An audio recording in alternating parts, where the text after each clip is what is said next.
नमस्कार दर्शकों, आप देख रहे हैं न्यूज टुडे, जिसमें हर खबर है जरूरी और हर विश्लेषण है खास। बात करते हैं मुख्य सुर्खियों की। भारत के विदेश मंत्री ने कहा है कि अफ्रीका के प्रति भारत का नजरिया अफ्रीकी विकास पर केंद्रित है।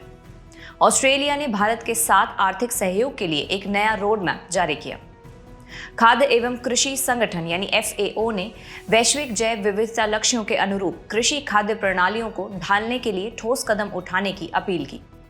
पंचायती राज मंत्रालय द्वारा गठित समिति ने पंचायती राज संस्थाओं यानी PRIs में प्रॉक्सी भागीदारी को समाप्त करने के तरीके सुझाए।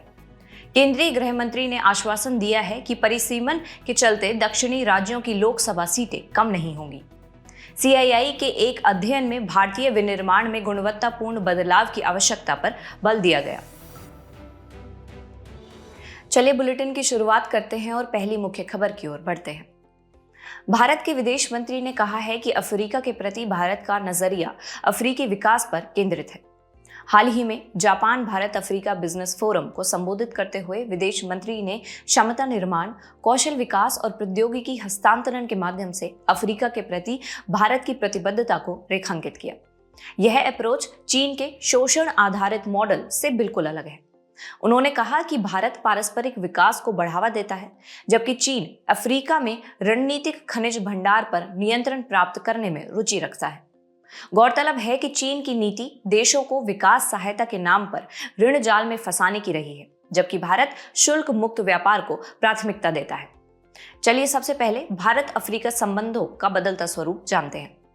सबसे पहले है आर्थिक क्षेत्र में बढ़ती भागीदारी। भारत अफ्रीका का चौथा सबसे बड़ा व्यापारिक साझेदार देश है। दोनों पक्षों के बीच द्विपक्षीय व्यापार मूल्य लगभग $100 बिलियन का है। दूसरा, अफ्रीका में सतत विकास को बढ़ावा। भारत ने अफ्रीका को $12 बिलियन की रियायती वित्तीय सहायता प्रदान की है। इससे अफ्रीका में रेलवे, ऊर्जा, कृषि जैसे क्षेत्रों की 200 से अधिक बुनियादी ढांचा परियोजनाओं को वित्त पोषण प्राप्त हो रहा है। अफ्रीका में भारत द्वारा शुरू की गई प्रमुख पहलों में भारतीय तकनीकी और आर्थिक सहयोग यानी ITEC कार्यक्रम और पैन अफ्रीकी नेटवर्क, विद्या भारती, आरोग्य भारती आदि शामिल हैं। इनके अलावा है अफ्रीका महाद्वीप का वैश्विक स्तर पर प्रतिनिधित्व बढ़ाना। भारत ने अपनी G20 की अध्यक्षता के दौरान अफ्रीकी संघ को G20 में स्थायी सदस्यता प्रदान करने में मुख्य भूमिका निभाई थी। आपको बता दें कि भारत अफ्रीका फोरम शिखर सम्मेलन और भारत प्रशांत द्वीप सहयोग फोरम यानी FIPIC जैसे प्लेटफॉर्म्स आपसी सहयोग को बढ़ावा देते हैं। और आखिर में है भारत जापान अफ्रीका सहयोग।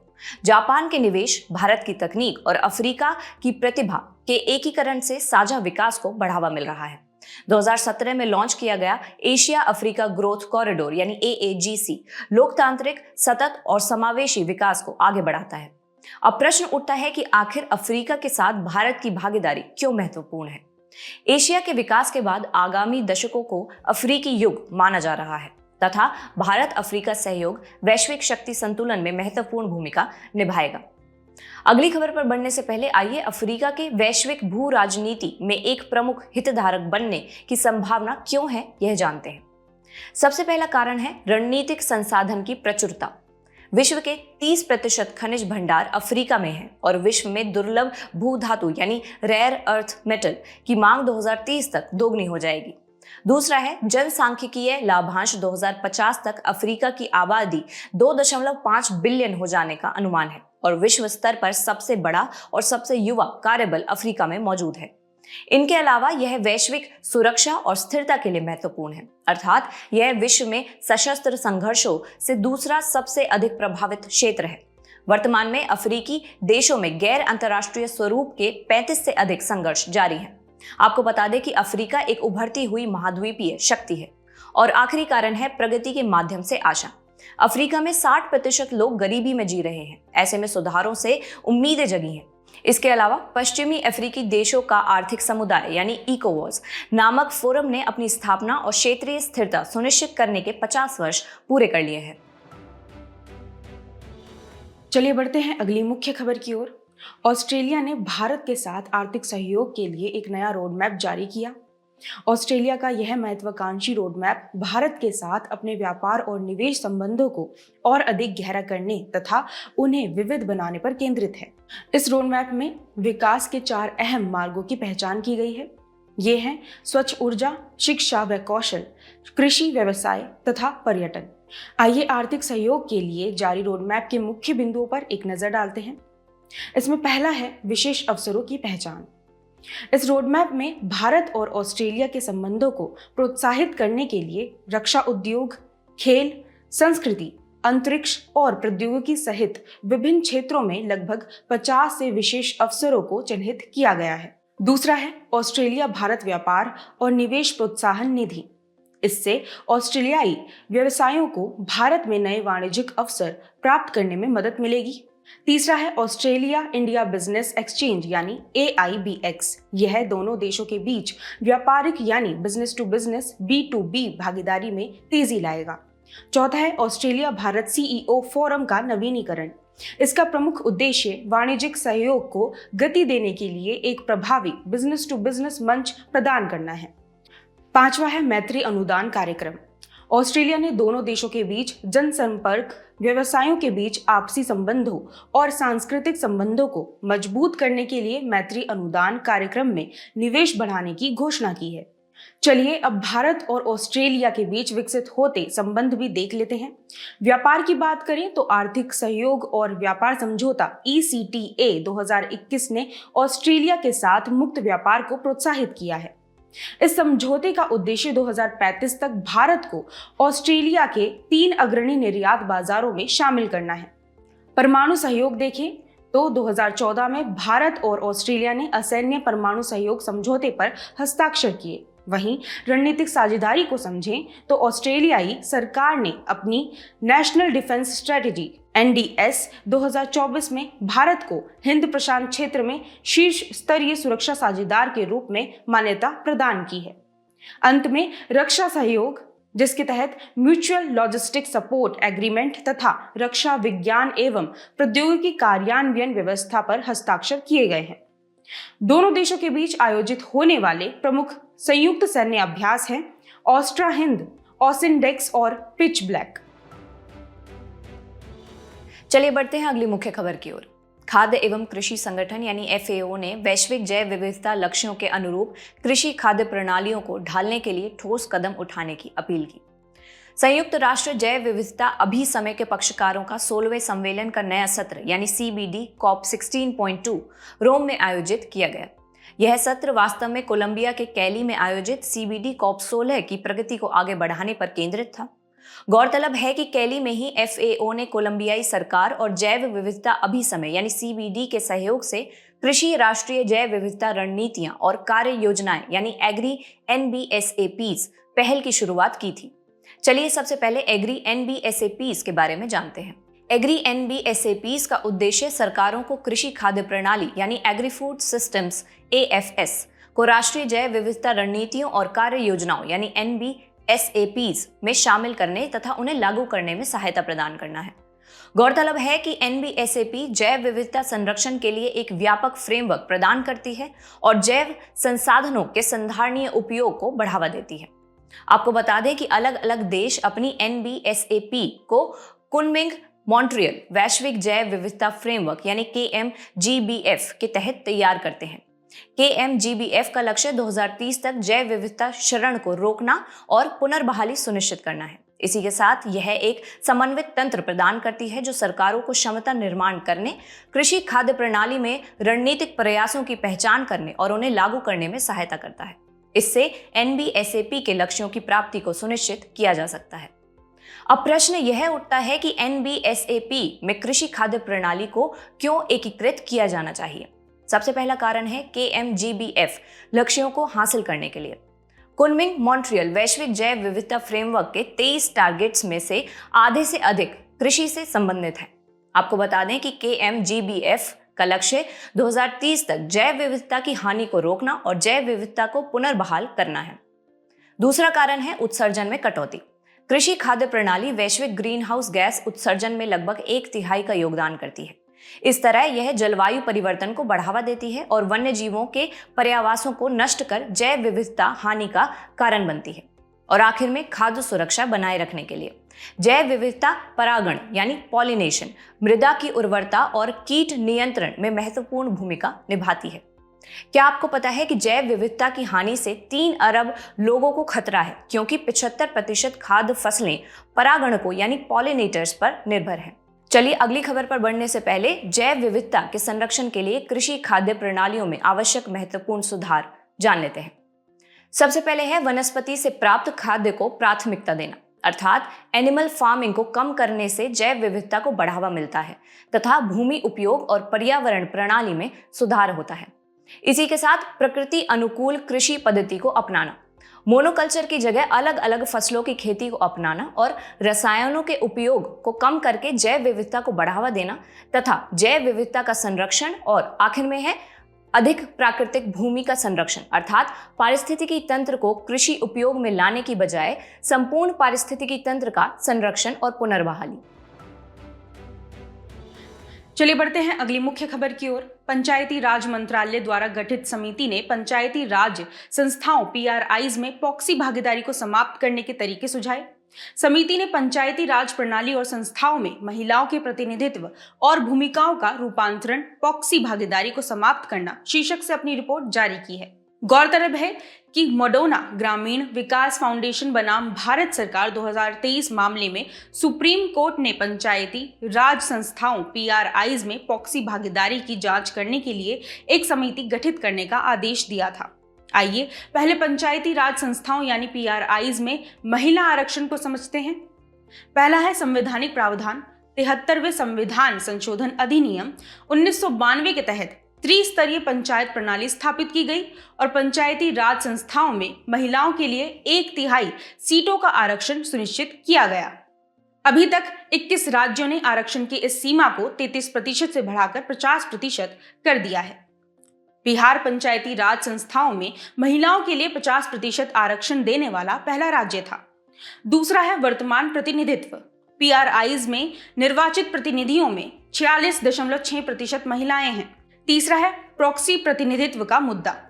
कई निर्वाचित महिलाएं केवल प्रतीकात्मक रूप से काम करती हैं, जबकि पुरुष रिश्तेदार जैसे सरपंच पति असल नियंत्रण रखते हैं। यह प्रथा महिलाओं की नेतृत्व क्षमता पर संदेह पैदा करती है और आरक्षण के मूल उद्देश्य को कमजोर करती है। आइए समिति द्वारा प्रस्तावित प्रमुख सुधार भी देख लेते हैं। पहला है कठोर दंड। यदि पुरुष रिश्तेदार निर्वाचित महिला प्रतिनिधि के कार्यों में हस्तक्षेप करते हैं तो उनके खिलाफ दंडात्मक कार्रवाई का प्रावधान किया जाए। हालांकि सजा की सटीक रूपरेखा अभी तय नहीं हुई है। दूसरा है मजबूत नीतियां। इसके तहत केरल की तरह जेंडर स्पेसिफिक रिजर्वेशन, सार्वजनिक शपथ ग्रहण समारोह और महिला पंचायत संघ जैसे प्रयास किए जाने चाहिए। तीसरा है तकनीकी समाधान। महिला निर्वाचित प्रतिनिधियों को वर्चुअल रियलिटी सिमुलेशन प्रशिक्षण और रियल टाइम में स्थानीय भाषाओं में कानूनी मार्गदर्शन प्रदान करने के लिए AI ड्रिवन प्रश्नोत्तरी का उपयोग किया जाना चाहिए। चौथा है जवाबदेही तंत्र। हेल्पलाइन, निगरानी समितियां तथा प्रॉक्सी प्रतिनिधित्व की सूचना देने वाले को पुरस्कार देने जैसे उपाय किए जाने चाहिए। नागरिकों को पंचायत निर्णय पोर्टल के माध्यम से निर्वाचित पंचायत प्रतिनिधियों या प्रधानों की बैठकों और उनके द्वारा लिए गए निर्णयों को ट्रैक करने की सुविधा दी जानी चाहिए। चलिए अब PRIs में महिलाओं की भागीदारी का महत्व भी समझ लेते हैं। पहला है महिलाओं के मुद्दे पर बेहतर प्रतिक्रिया। मैसाचुसेट्स इंस्टीट्यूट ऑफ टेक्नोलॉजी यानी कि MIT के 2003 के एक अध्ययन में यह पाया गया कि आरक्षित पंचायतों में महिला प्रतिनिधि पुरुषों की तुलना में महिलाओं से संबंधित शिकायतों या अनुरोधों का 2 गुना अधिक समाधान करती हैं। राजनीतिक विकेंद्रीकरण से मात्र स्वास्थ्य सेवाओं में सुधार होता है, जिससे संस्थागत और सुरक्षित प्रसव में वृद्धि होती है। अगला है समुदाय विकास। महिला नेतृत्व वाली पंचायतें जरूरी बुनियादी ढांचे जैसे जल, स्वच्छता, सड़कें, स्कूल, स्वास्थ्य केंद्र और सिंचाई में अधिक निवेश करती हैं। NCAER 2010 द्वारा किए गए एक शोध में यह पुष्टि हुई है कि महिला नेतृत्व का समुदाय के विकास पर सकारात्मक प्रभाव पड़ता है। आखिरी है बेहतर राजनीतिक प्रतिनिधित्व हेतु आगे की राह। जमीनी स्तर पर मजबूत नेतृत्व महिलाओं के लिए उच्चतर राजनीतिक पदों तक पहुंचने का अवसर प्रदान करता है। यह लोकसभा और राज्य विधान मंडलों में प्रतिनिधित्व के लिए मार्ग तैयार करता है। चलिए अगली महत्वपूर्ण खबर का रुख कर लेते हैं। केंद्रीय गृह मंत्री ने आश्वासन दिया है कि परिसीमन के चलते दक्षिणी राज्यों की लोकसभा सीटें कम नहीं होंगी। केंद्रीय गृह मंत्री ने कहा है कि परिसीमन के परिणाम स्वरूप लोकसभा सीटों में होने वाली किसी भी वृद्धि में दक्षिणी राज्यों को उनका उचित प्रतिनिधित्व मिलेगा। साथ ही उन्होंने कहा कि आनुपातिक आधार पर दक्षिणी राज्यों की एक भी लोकसभा सीट कम नहीं की जाएगी। चलिए सबसे पहले जानते हैं कि परिसीमन को लेकर दक्षिणी राज्यों की क्या चिंताएं हैं। सबसे पहले जनसंख्या नियंत्रण की बात करें तो जनसंख्या के आधार पर परिसीमन से लोकसभा में दक्षिणी राज्यों की सीटों की संख्या कम हो सकती है, जो उनके द्वारा जनसंख्या नियंत्रण हेतु प्रभावी प्रयासों के लिए एक दंड जैसा हो सकता है। दूसरी चिंता है राजनीतिक प्रतिनिधित्व में असंतुलन। जनसंख्या के आधार पर सीटों के पुनर्वितरण से संसद में दक्षिणी राज्यों का प्रभाव और उनका राजनीतिक महत्व कम हो सकता है। इनके अलावा संघवाद और क्षेत्रीय स्वायत्तता पर असर पड़ सकता है। प्रतिनिधित्व में बड़े बदलाव से संघीय व्यवस्था कमजोर हो सकती है, क्योंकि इससे राष्ट्रीय नीतियां मुख्य रूप से उत्तरी राज्यों के हितों के अनुसार बनाई जा सकती हैं। इसी के साथ आइए परिसीमन के बारे में भी जान लेते हैं। यह लोकसभा और विधानसभाओं के लिए प्रत्येक राज्य में सीटों की संख्या और निर्वाचन क्षेत्रों की सीमा तय करने की प्रक्रिया है। इसके संवैधानिक प्रावधान की बात करें तो अनुच्छेद 82 और 170 में प्रत्येक राज्य को प्रादेशिक निर्वाचन क्षेत्रों में पुनः समायोजित करने का प्रावधान किया गया है। इसे ऐसे प्राधिकार और ऐसी रीति से किया जाएगा जैसा संसद विधि द्वारा निर्धारित करें। इसके अलावा भारतीय संविधान के अनुच्छेद 330 और 332 में लोकसभा और राज्य विधानसभाओं में अनुसूचित जातियों एवं अनुसूचित जनजातियों के लिए आरक्षित सीटों की संख्या पुनर्निर्धारित करने का प्रावधान है। आपको बता दें कि 84वें संविधान संशोधन के द्वारा 2026 के बाद होने वाली पहली जनगणना तक सीटों में वृद्धि पर रोक लगा दी गई थी। परिसीमन आयोग की बात करें तो अब तक परिसीमन आयोग अधिनियम 1952, 1962, 1972 और 2002 के तहत कुल 4 बार परिसीमन आयोग का गठन किया गया है। परिसीमन आयोग के आदेश कानून के समान होते हैं और उन्हें किसी भी कोर्ट में चुनौती नहीं दी जा सकती है तथा परिसीमन संबंधी निर्णय भारत के राष्ट्रपति द्वारा एक तय तिथि से प्रभावी होते हैं। चलिए बढ़ते हैं आज की अंतिम मुख्य खबर की ओर। CII के एक अध्ययन में भारतीय विनिर्माण में गुणवत्तापूर्ण बदलाव की आवश्यकता पर बल दिया गया। भारतीय उद्योग परिसंघ यानी कि CII ने raising the standards quality transformation in Indian manufacturing शीर्षक से एक रिपोर्ट जारी की है। इस रिपोर्ट में नियमों का पालन करने और वैश्विक बाजार में प्रतिस्पर्धा को बढ़ावा देने के लिए विनिर्माण कार्यों में निरंतर सुधार करने और सक्रिय होकर गुणवत्ता बढ़ाने की आवश्यकता को रेखांकित किया गया है। आइए रिपोर्ट के मुख्य बिंदुओं पर एक नजर डालते हैं। अधिकांश कंपनियों ने पिछले दशक में गुणवत्ता सुधार पर बेहतर काम किया है। गुणवत्ता पर बल देते हुए इसे बढ़ावा देने वाले प्रमुख कारण देखें तो इसमें नियमों का पालन करना, ब्रांड का नाम रोशन करना और ग्राहकों का विश्वास जीतना, प्रतिस्पर्धा दबाव और तकनीकी प्रगति शामिल है। राष्ट्रीय गुणवत्ता मानकों में अंतर को समझें तो कुछ क्षेत्रों, विशेष रूप से तकनीकी एवं पूंजीगत वस्तुओं में विशिष्ट राष्ट्रीय मानकों की कमी है। यह विनिर्माण क्षेत्र में नियामक ढांचे की अस्पष्टता और असंगति को दर्शाता है। चलिए अब भारतीय विनिर्माण में गुणवत्ता बढ़ाने के लिए राजनीतिक सिफारिशें भी जान लेते हैं। पहला है नीतिगत एजेंडा। गुणवत्ता केंद्रित कौशल और प्रमाणन कार्यक्रम को देखें तो श्रमिकों को सूक्ष्म समझ, गुणवत्ता प्रबंधन प्रणाली और अंतर्राष्ट्रीय मानकों के अनुपालन का प्रशिक्षण दिया जाना आवश्यक है। वहीं क्वालिटी एज ए सर्विस यानी QAAS साझेदारी को समझें तो साझा गुणवत्ता अवसंरचना और विशेषज्ञता प्रदान करने के लिए quality as a service model पर आधारित एक सार्वजनिक निजी भागीदारी यानी PPP पहल शुरू की जानी चाहिए। इसके उद्योग एजेंडे को देखें तो नेतृत्व और प्रबंधन के लिए सतत गुणवत्ता सुधार प्रशिक्षण के लिए वरिष्ठ और मध्यम स्तर के प्रबंधन कर्मियों को निरंतर गुणवत्ता सुधार CQI और एडवांस गुणवत्ता मैट्रिक्स आदि में प्रशिक्षित करने की आवश्यकता है। वहीं डिजिटल आपूर्तिकर्ता गुणवत्ता प्रबंधन प्रणाली को देखें तो यह प्रणाली रियल टाइम में डेटा और इंसाइट्स प्रदान करती है, जिससे आपूर्तिकर्ताओं के प्रदर्शन की प्रभावी निगरानी संभव होती है। इससे गुणवत्ता संबंधी समस्याओं का जल्दी पता लगाया जा सकता है और उन्हें तुरंत ठीक किया जा सकता है। चलिए आखिर में भारत में गुणवत्तापूर्ण विनिर्माण सुनिश्चित करने के लिए की गई पहले भी देख लेते हैं। पहली पहल है मानकीकरण और नियमों का पालन।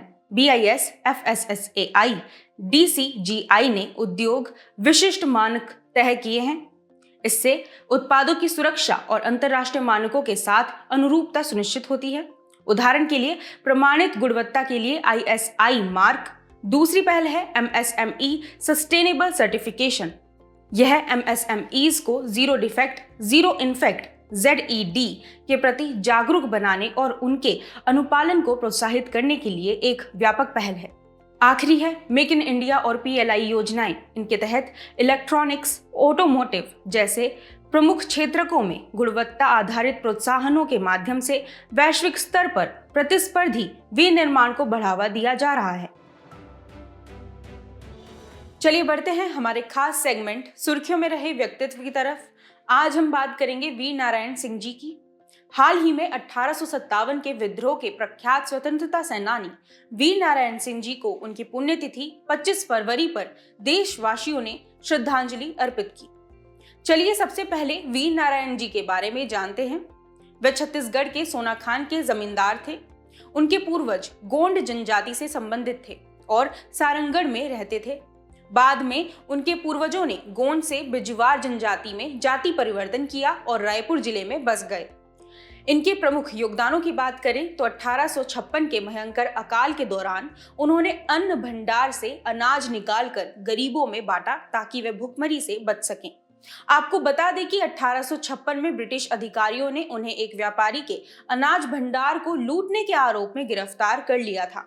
1857 के विद्रोह के दौरान वे जेल से भाग निकले और सोनाखान में 500 सैनिकों की एक आर्मी बनाई।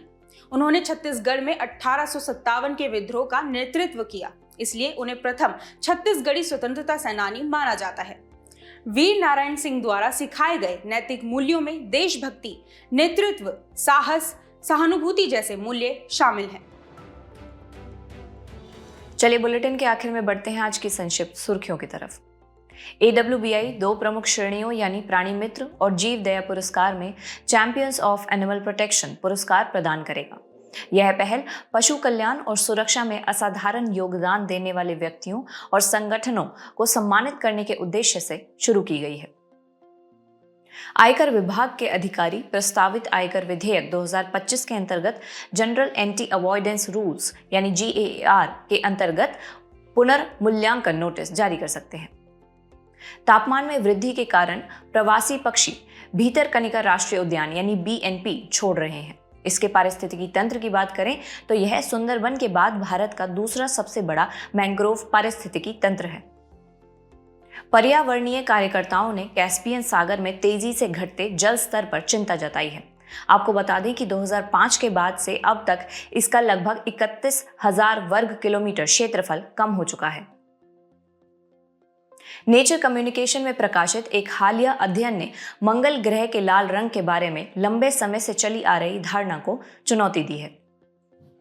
विश्व स्वास्थ्य संगठन यानी WHO अपनी पहली वैश्विक संधि WHO framework convention on tobacco control यानी WHO FCTC के 20 साल पूरे होने का जश्न मना रहा है।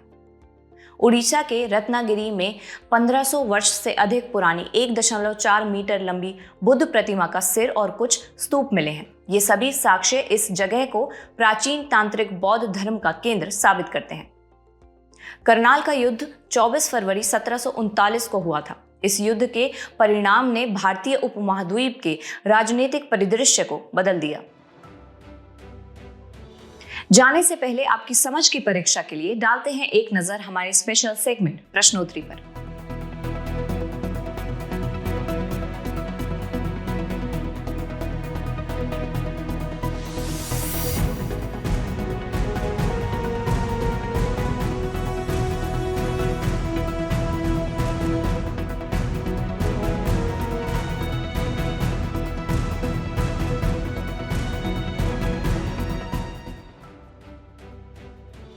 हमसे जुड़ने के लिए आपका धन्यवाद। उम्मीद है न्यूज़ टुडे का यह बुलेटिन आपको पसंद आया होगा। न्यूज़ टुडे की PDF को डाउनलोड करने के लिए और आज की क्विज के उत्तर के लिए डिस्क्रिप्शन में दिए गए लिंक्स पर क्लिक कीजिए।